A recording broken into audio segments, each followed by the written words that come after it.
पूरे दिल्ली एनसीआर में आज दिल्ली का मौसम बेहद अजीब रहने वाला है, क्योंकि आज दिल्ली सुबह के वक्त जहां सबसे ज्यादा गर्म तो रात में सबसे ज्यादा ठंडा भी रहेगा। दिल्ली मौसम केंद्र की ओर से दी गई जानकारी के मुताबिक सिर्फ दिल्ली का अधिकतम तापमान आज जनवरी के महीने में ही 26 डिग्री सेल्सियस तक जाने का पूर्वानुमान है। अधिकतम तापमान दिल्ली का आज सबसे ज्यादा रहेगा, जबकि रात के तापमान पे नजर डालें तो दिल्ली का ही तापमान 4 डिग्री सेल्सियस पर लुढ़क जाएगा। यानी रात में ठिठुरन और ठंड का एहसास होगा, ठंडी हवाएं चलेंगी, जबकि दिन के वक्त मौसम पूरी तरह से साफ रहेगा, तेज धूप रहेगी और जिस वजह से दिल्ली का ही आज मौसम इस तरह मिला जुला रहने वाला है। दिल्ली मौसम केंद्र की ओर से एक और बड़ी जानकारी दी गई है।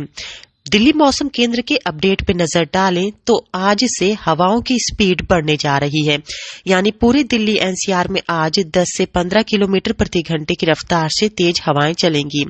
दिन के वक्त ये हवाएं गर्म लगेंगी, लेकिन शाम होते होते तापमान में गिरावट के चलते यही हवाएं सर्द लगने लग जाएंगी, जिस वजह से शाम को ठिठुरन महसूस होगी।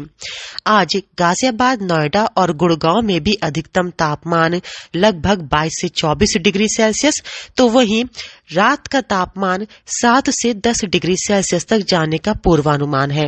ऐसे में आज पूरे दिल्ली एनसीआर में दिन का तापमान तो अधिक रहने वाला है, जबकि रात का तापमान कम रहेगा। और दिन के वक्त जिस तरह से भी तेज धूप निकल रही है, मौसम साफ है, इसी तरह मौसम आने वाले कुछ दिनों तक बना रहेगा। हालांकि दिल्ली मौसम केंद्र लगातार पश्चिमी विक्षोभ पर अपनी नजर बनाए हुए है। आज यानी 29 जनवरी को एक पश्चिमी विक्षोभ लगातार सक्रिय होता हुआ नजर आ रहा है।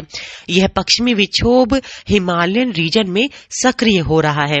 इसका असर आज दिल्ली एनसीआर पर होगा या नहीं, इसकी मॉनिटरिंग दिल्ली मौसम केंद्र कर रहा है। हालांकि आज हल्के बादलों की आवाजाही भी रह सकती है। 1 फरवरी को भी एक पश्चिमी विक्षोभ सक्रिय हो रहा है। यह भी हिमालयन रीजन में हो रहा है, लेकिन इसका असर पूरे दिल्ली एनसीआर पे रहेगा या नहीं, इसको लेकर भी दिल्ली मौसम केंद्र अपनी नजर बनाए हुए है। फिलहाल बात करें आज की, तो आज पूरे दिल्ली एनसीआर में मौसम साफ रहेगा। 10 से 15 किलोमीटर प्रति घंटे की रफ्तार से हवाएं चलेंगी, तेज धूप भी रहेगी, बीच बीच में बादलों की आवाजाही भी लगी रहेगी, जबकि रात में तापमान लुढ़क जाएगा, लोगों को सर्दी का एहसास होगा और रात में ठिठुरन भी होगी और रात की हवाएं ठंडी भी रहने का पूर्वानुमान है। रात के वक्त हल्का कोहरा भी रह सकता है, लेकिन फिलहाल पूरा दिल्ली एनसीआर में अब किसी भी तरह की कोई चेतावनी नहीं है, ना कोई येलो अलर्ट भी नहीं है। ऐसे में आने वाले वक्त में दिल्ली एनसीआर में गर्मी बढ़ेगी, इस पर ही दिल्ली मौसम केंद्र अपनी नजर बनाए हुए है, क्योंकि आज पूरे दिल्ली एनसीआर में दिल्ली बेहद गर्म रहेगा। दिल्ली से अंजलि सिंह राजपूत, लोकल 18।